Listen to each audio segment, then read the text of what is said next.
Right, I think we're recording all right, yeah? Right, Yep. hi, Oh, Lee Ashby here from BSMA Motocross Memories. I've got a superb interview for you tonight. I've got former world champion and British MX legend, Jamie Dobb. How are you doing, Jamie? I'm good. How are you?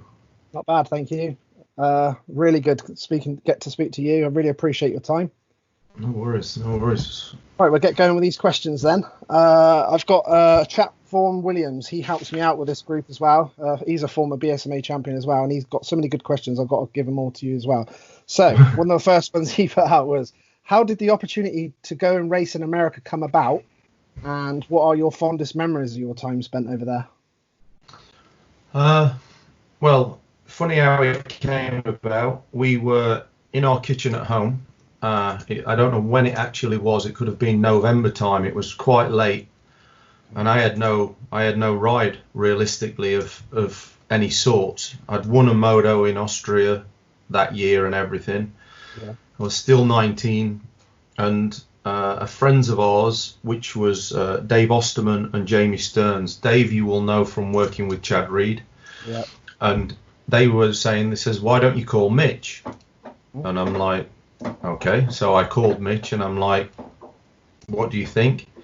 And Mitch is like, let me speak to Bevo 40 and a few of the other sponsors and I'll get back to you in a day or two.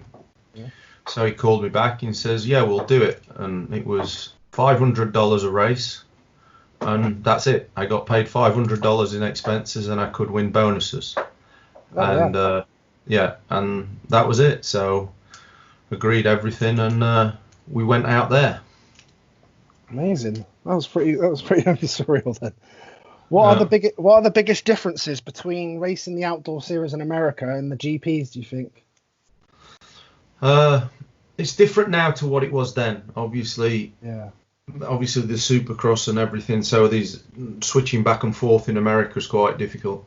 Yeah. Back then it was a lot easier because they intertwined throughout the year, so you were going back and forth, and then the intensity in Supercross, like everybody having Supercross tracks and everything, wasn't the same. So, but the one biggest thing that got me in the beginning was the heat. Yeah. I mean, it's I don't know, probably up high 30s, 40s every single race, and when you're not used to that, I struggled a lot with that. Yeah. And also back then, which is different to now, they were a lot faster in America than they were Europe. If you look at the nations back there, they used to dominate every year kind of thing. So that was the biggest things. And like I say, it's just for me, it was the heat that got me. And like I'd be with the front pack, and then all of a sudden, about 20 minutes into a moto, I'd just start burning up, and I just couldn't stand it. Like, back east is very humid, so you'd come out the shower and go out for dinner, and you're sweating again like you've just got out the shower. God. But then California, the west coast, just very hot, and like so it's quite different. But they're the main things. I mean, you do get obviously the hot races in Europe as well, but not to the extremes you got there, and it'd be one every now and again, so it wasn't so bad. But there was virtually every weekend, and through summer it was just getting hotter and hotter. So that was the toughest bit. Even when I spoke to Mike Alessi last night and he was in Florida, he was literally like doing that really bad at the minute and all that humidity. And so yeah. I mean, every day, like say, where Florida came so big in motocross is like obviously with Carmichael, because it's like in Europe now, everybody thinks you have to live in Holland because Jeffrey lives there. And so there's and like back in America, you have to live in Florida. But for the outdoors, it's true, because the problem is the humidity is in the 90% every day. And it's probably, high 30s every day to 40 degrees. So you have to be in it where the other riders are. Yeah. Yeah, the humidity back east is just on another level. Yeah, it's hard work. How did you come to the decision to retire from the sport midway through 2004 season? Was it a difficult thing to do? I hope he's got his stats right here. No, he's right. Is that right? He is right. Good. German Grand Prix, yeah. second moto. Okay. I go off the start, and it had already been a tough year, coming from a factory team to a privateer team. Yeah. I went testing, and when I was with KTM, it's like you've got a number of frames to test, a number of engines, just everything that you could imagine. Yeah. And then that's to get the base, and then you start, and it's a constant testing process over the next few months. Yeah. I came back to a private team here that was a very good team. We went testing in like November time, and they'd got it was the first time there was the 250 4-stroke Honda. Yeah. And I says, yeah, that's not so bad for a start. I mean, do we go testing again next week? And they're like, no, that's it. You're ready to go racing. Cool. And I kind of had an idea then that was it. It was like you just knew you couldn't compete. Yeah. So I think for any rider coming from a factory team to a private team is always a tough one. So that's how it all started off. So it wasn't the best, and it was tough, but I was battling on through. Yeah. But in Germany, second moto, we went off the start, and you used to come out of this like bomb hole to the finish line area straight after the start. Yeah. And I don't know who it was. I'm not sure if it was Steven Sword clipped somebody, and then it was Deruva, and Deruva just went cartwheeling, and that's where he broke his neck. Oh, yeah. I believe.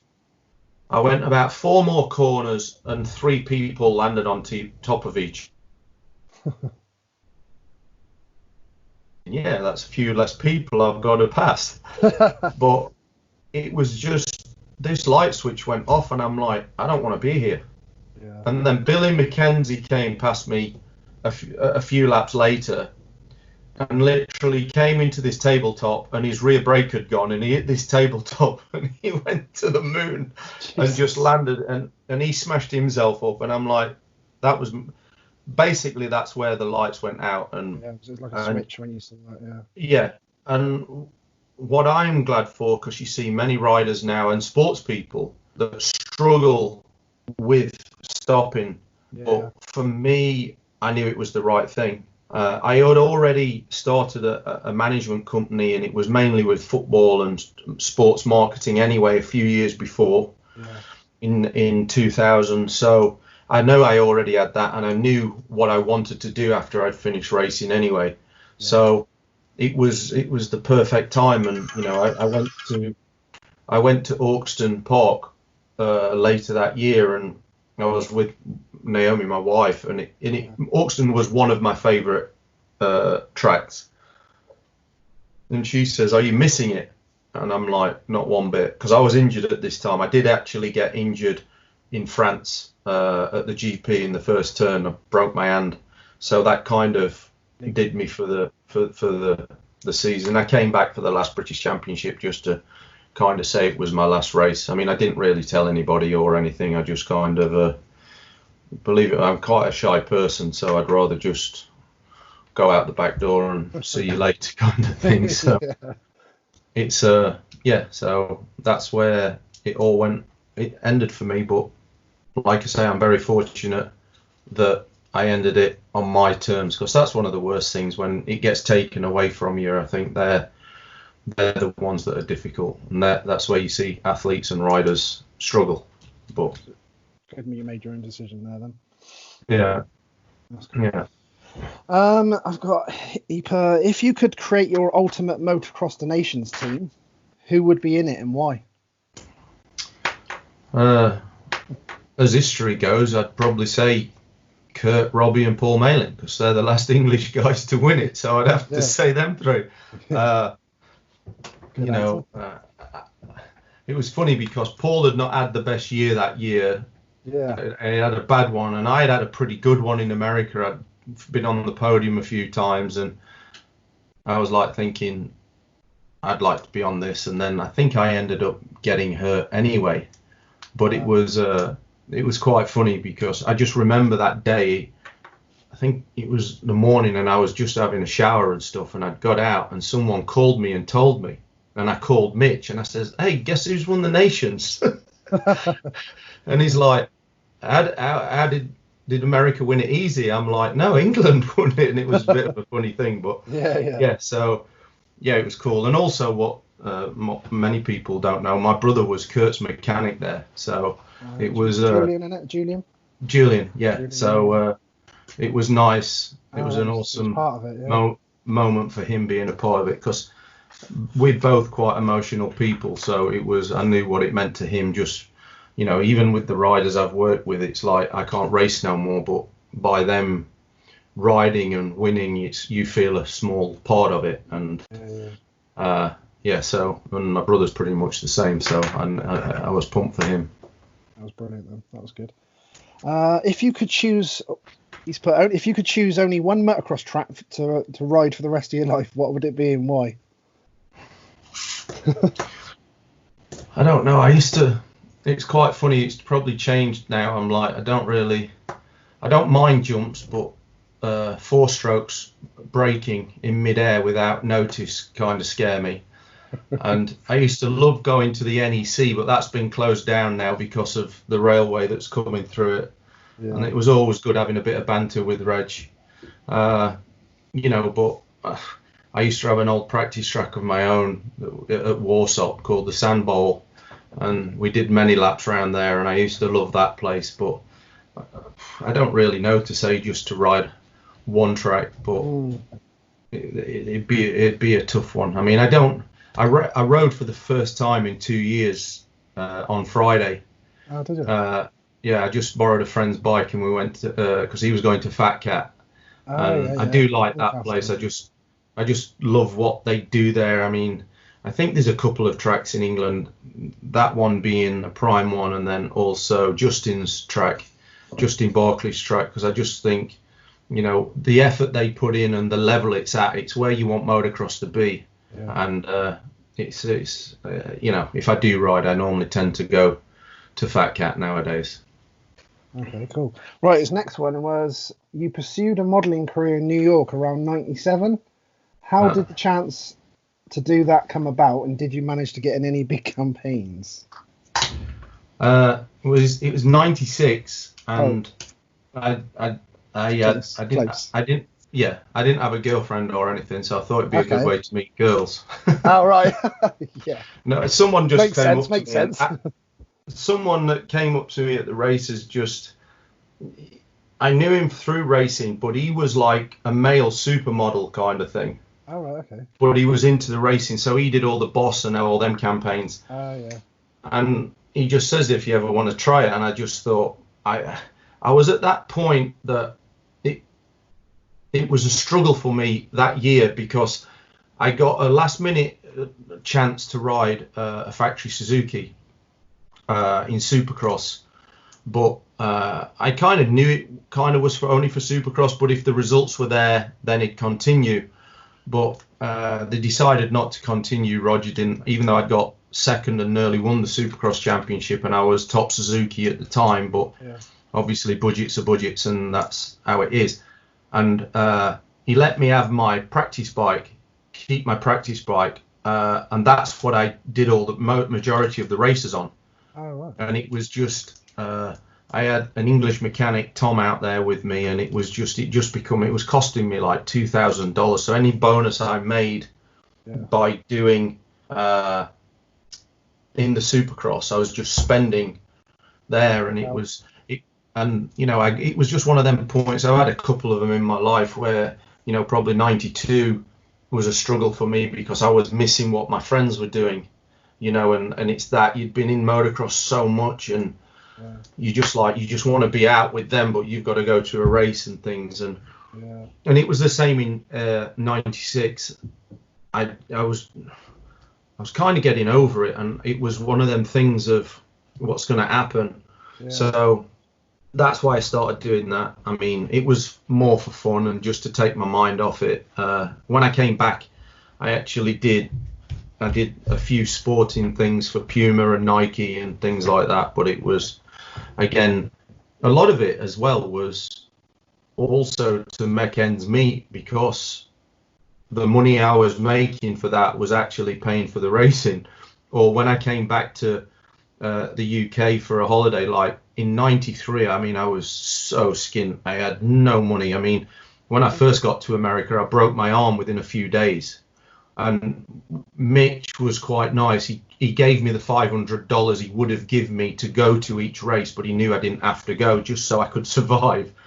Oh, yeah. But there was one time we'd go testing, and it was before the first race, so before I could make any bonus, and I was struggling. And you could buy these, like super noodles. You can get, I think you can get 5 for $1, and that's all I could afford to eat, and water from the tap. But I'd go testing with them, and all the other factory teams would have like coolers there with drinks and sandwiches. But Pro Circuit, and I believe they're still the same, they don't take nothing. It's like bring your own. Do they? No. So I used to look out. If the factory team come, I'd be like, oh, can I make a sandwich? And they'd let me make one, and I'd make an extra one to take home with me.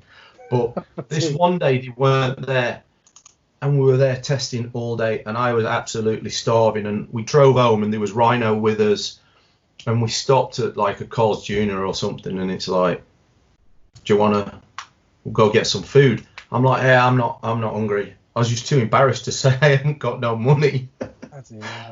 And it's like, yeah, so people wouldn't believe that. See, so you're telling us that now. People would think everything's laid on. You're at Pro Circuit. No, it's very different. I mean, I turned up to Pro Circuit the first day I was there. Yeah. And they didn't pick me up. I went there in a yellow cab. Bloody hell. And I'd moved out there, so I'd get all my bags out and everything, pull them and drag them into the workshop. And they says, here's your mechanic. Mike Hooker was the manager, and he's like, here's your mechanic. And he's a Kiwi, we used to call him. And so Andrew, his name, and he's introduced me to him. There's your gear, there's your bike. When do you want to go ride? I says, well, I've got to find a place to live. And they said, okay. And so he took me through to the office, and I thought he was going to show me. He threw me the yellow pages. He says, I ain't no effing babysitter. No. And I was like, I was a farmer's boy, you know what I mean? And my mum took proper care of us. Anybody who come to our house will know that. She's like, you know, like Doug Henry and all the guys in the end when she used to come out and stay, they used to have mountain bike nights, and they'd always come because my mum would make food for everybody and everything. Everywhere, yeah. And so I start looking through these yellow pages, and I went to one place just down the road, and she says, are you here on your own? And I'm like, yeah. She says, I won't move here if I was you. I'm like, why? She says, we had a drive-by last week, and there was all holes in the side. Jesus Christ. And she says, go, and she gave me this street, go down to McKinley and go and move in there.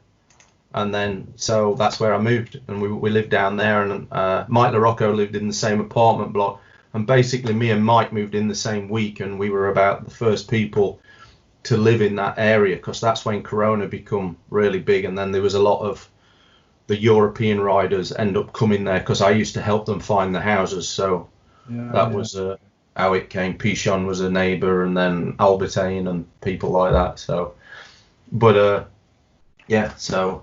That's mad. That's, yeah. Yellow pages, wow. Welcome to America. So, I know I went a bit off tangent there and everything, but... That's all right, that's brilliant detail, that's great. Yeah, so, no, it was a funny old time anyway. Yeah, for sure. He's put, what actor would you choose to play yourself if a movie was made about your life? That's a good one. Oh, I was thinking about this. I'd probably have to say Tom Hardy. I mean, I like these other actors that I really like and everything, but obviously Tom being English and everything, and handsome like myself, you know.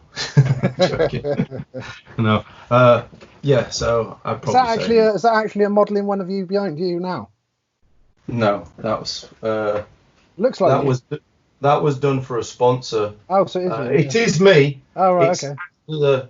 It's after the qualifying heat in Namur on the Saturday, Saturday. Okay. And it was straight after the qualifying heat, like 5 minutes after. You can still see the ridgeline where my helmet had been, and all my veins pumped out and everything. But you can see my collarbone where it had just had all the staples taken out and everything like that. So, Jesus. Yeah. I'll come to that later on. Yeah. Right, I've got a question now from some other people. I've got an Andrew Cleaver. He's put, what is Jamie's view on the schoolboy motocross today compared to his day, and what would he do to help create more world champions of the future? Ooh. I think it's not to get too deep. I mean, it's people are trying and everything, but it all revolves back to the ACU. You know, we're in a professional organisation run by amateurs, and the people that they've got running it are no good for it. You've got Holland that are investing big money. They even invest money into Jeffrey Erling still. Yeah. Yeah. Look at Italy, what they're doing and what they're doing for the riders. Look at Spain, what they're doing for the riders. England is the biggest federation, probably put all them together, and that's the ACU. And they give zero. You know, our people supposed to train. They've got people in proper training programs. They've got all these things, and then, you know, it's great that we've got ex-athletes being able to have work and where they can show people how to ride, but they're not trainers. You know, at least take these guys and say, you know what, we're going to pay for you to go on a proper training course, or find these proper trainers. You know, you had Lilleshall back in the day. You have got training centres. Yeah. You know, it's like when I worked with Tommy, Sport England and everything, they've got all the athletes in there. They're all there on a freebie. Tommy had to pay thousands of pounds to do the similar kind of thing that all the other federations are paying for in the most demanding sport in the world. And then they wonder why we don't get riders coming through. So it's quite a frustrating thing for me. You know, like I'm just sat back here now. You know, I've been one that's always invested and put my time and effort in. You know, I've sponsored riders in the past when I was doing well. I sponsored a young kid and bought him bikes and everything. And I've tried to give back. You know, as I've managed athletes, and you know, but I put a lot of time into Tommy and tried to help him, and then, you know, Conrad Muse and Max Anstey and stuff, and just being a help and tried to help them in the program. But at the end of the day, you know, the federation should be, you know, they're worth millions. Yeah. Come on. Yeah. It's like, you know, I have passes sent to me from America for Supercross. Don't even have to ask for them. They're like, any races you want to come to, come to, from Longo, from MotoGP, from anywhere. Yeah. ACU won't give me a pass. You can pay if you want to come. Wow. And then there's certain people there that'll slide one under the table for me. But the certain people, it's like, yeah, it's just frustrating for me. And it's like, you know, it's like I love the sport and everything, but it's, you know, there's people running it that don't know really what they're doing or what they should be doing. And, you know, I may be wrong, but I just find it difficult that how many licensed members there are in the UK. Yeah. The numbers are huge compared to any other country. Look what France are doing now and what they've done at the Nations. But then, you know, you've got poor old Mark Chamberlain, like, having to do fundraisers trying to get money to take the team to the Nations. And then France have got like everything, and then you wonder why they win. Yeah. You know what I mean? Support's on another level, isn't it? The support they get. Yeah. So I mean, I don't know how the ACU run their things, but if we want to start helping and getting riders, you know, Dave Thorpe's had no recognition. Neil Hudson, Graham Noyce, you know, myself, the boys who won the Nations with Rob, Kurt and Paul, you know what I mean? The guys that are winning Grand Prix and everything now, we get zero. And that's all, it comes from the ACU, where they should be pushing and helping to grow the sport, but nobody does. So how do we expect to get the sport known if them guys aren't? And that's always been my biggest frustration and everything, that until they get that in place and there's somebody running it, and where, they can help ex-athletes that, like I say, that are training people and help them so you can do a better job. That's what they should be doing, but until they do that, who knows? Need the backing. Right, sure. I've got a Richard Edwards. He put, do you remember this? He's put, one thing that's etched in his mind is when you rode at Hawkstone 500 GP in the support on his Honda 125. You went over the bars apparently on the Hill Road crossing while you were leading, and you were absolutely flying. Do you remember that? I had a little giggle with this because I don't really remember it, but thinking about it, I probably got the biggest bollocking off my father, and it's something I probably tried to put out of my mind. Yeah. But Hawkstone used to be always a special place, just because I used to love watching the GPs and things like that. So being a part of it and everything, it was always good. But like I say, I don't actually remember the moment, but it's probably something happened after it that I tried to forget about it rather sharpish. That's fair enough. Right, I got a Greg Pascoe. He's put, what was the best piece of memorabilia he was given for winning a race or a GP or even a championship apart from the world title bike? And by the way, did you actually get your title bike? Yeah, I got it. Okay, so anything bar that, what was the best thing bar that bike? Pete Eddy, Paul Edmondson's dad. He used to be the Trelleborg importer. Yeah. And he says if I run his tyres, he'd give me 80 quid if I won this race. And I think I was 12. So you can imagine how many years ago was that? Yeah. 36 years ago. 80 quid for a 12-year-old was a lot of money. Yeah, 100%. Yeah. That's brilliant. And I think that's my best gift. I love that. Yeah. I love that. That's brilliant. Yeah. I've got a Scott Sims. He's put, Lee, can you ask JD, has he got any major regrets? And why didn't he ever race a season on a man's bike, 500 World Championship? Haha. Regrets? Not too many.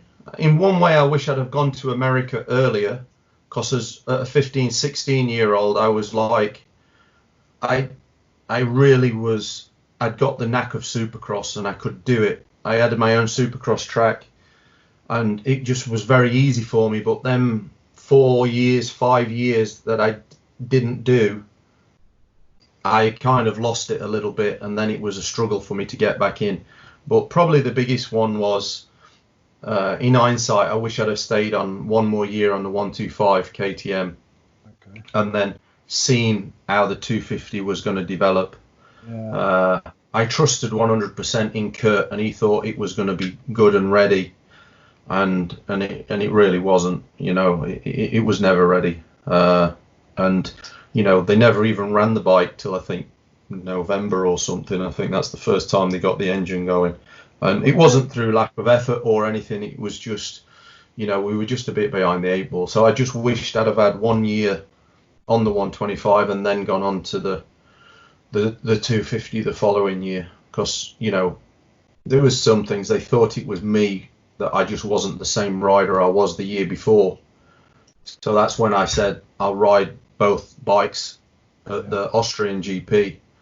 And I did 1 day practice on the 125, and I was quickest in every session, and I won the race by a long way after just finishing the 250 moto. So it was just one of them things, but it's just in eyesight. So, but that's the only thing that I would have probably changed. And the reason why I didn't ride a man's bike, I thought I was. The 125 is a man's bike. The 500 was a granddad's bike. For some reason, to this day, I just love the 125 where you've got to race it, and it's more like a race bike to me. Yeah. And especially back in the day, like the brakes fading, the air pumping up in the suspension. It's not like the 450s now that are unbelievably fast, but so easy to ride as well in certain ways. But yeah, I just preferred the 125 realistically, and so that's what I did. Okay, cool. Well, I'll do one more before we end the part one, and I've got a bit of a jokey one here from Gareth Chamberlain. Does he admit that his best ever result was actually meeting Naomi Dobb, his wife, and he is in fact the heavyweight champion of the world due to the fact that he is punching that far over his weight? He's spot on there. That's brilliant. Yeah, you have ups and downs in your life and everything, and like professionally and all this, but the one thing that's been a rock in my life and the best thing that's ever happened is meeting Naomi and everything. So yes, I definitely looked out there, and I know I'm punching above my weight, but I'm a great cook, so she's happy. Oh, that's all good then. That makes sense. Right, we'll call that part one then, and then we'll be back for part two in a second.